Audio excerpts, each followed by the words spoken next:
हा भोसलेच आहे बरं का, म्हणजे आपण साक्षात शिवरायांचा चरणी वंदन केल्यासारखंच आहे. हा अत्यंत निष्ठेने काम करतो. हा आग्र्यावरून राजगडपर्यंत धावत आलाय अनवाणी पायानं, अशी हिंमत असणारा भोसले.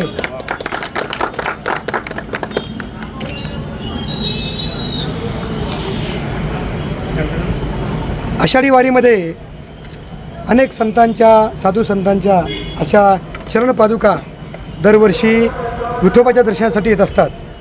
ह्या भक्तीच्या परंपरेला थोडी शक्तीची जोड द्यावी म्हणून 1996 या वर्षापासून आम्ही रायगड ते पंढरपूर अशी रायगडाची माती घेऊन प्रवास करायचो.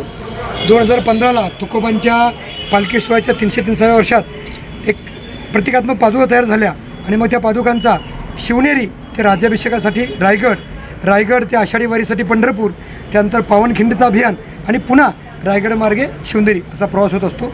ह्या पादुकांच्या प्रवासाचं हे 10वं वर्ष आहे आणि पालखी सोहळ्याचं 30वं वर्ष आहे. कधी निघाला तर कधी पोहोचणार? आजच ज्येष्ठ शुद्ध एकादशीला शिवजन्मभूमी शिवनेरीवरनं ह्या पादुकांचं प्रस्थान झालं आहे. ज्येष्ठ शुद्ध त्रयोदशीला त्या राज्याभिषेक उत्सवामध्ये सहभागी होतील. तिथून 3 दिवस वर जे धनगर बांधव आपले राहतात त्यांच्याच घरी महाराजांचा मुक्काम असतो वेळा घरी. ज्येष्ठ वद्य द्वितीयेला रायगडावरनं प्रस्थान होईल. पाऊले चालती पंढरीची वाट या भूमिकेतनं आषाढ शुद्ध दशमीला पंढरपुरामध्ये पोहोचू. आषाढ शुद्ध एकादशीला शिवबा आणि विठोबा यांची भेट होईल. सांगण्याचं वैशिष्ट्य असं की शिवबा आणि विठोबांची भेट कोरोनाच्या काळामध्ये सुद्धा 2 वर्षामध्ये तेव्हा सगळ्या संतांच्या पालख्या पादुका एस टीनं गेल्या तेव्हासुद्धा शिवरायांचा प्रवास पायीच झाला आहे आणि आषाढी वारीमध्ये पायी चालण्याची परंपरा अखंडितपणे जपलेल्या एकमेव शिवरायांच्या पादुका आहेत. आषाढी एकादशीला शिवबा आणि विठोबा यांची भेट होईल.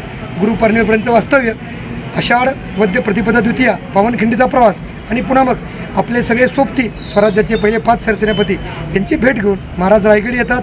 सोहळा समापन होतो आणि मग आपल्या पुढच्या 10.5 महिन्याच्या वास्तव्याची महाराज शिवनेरीमध्ये परत येतात. थँक्यू.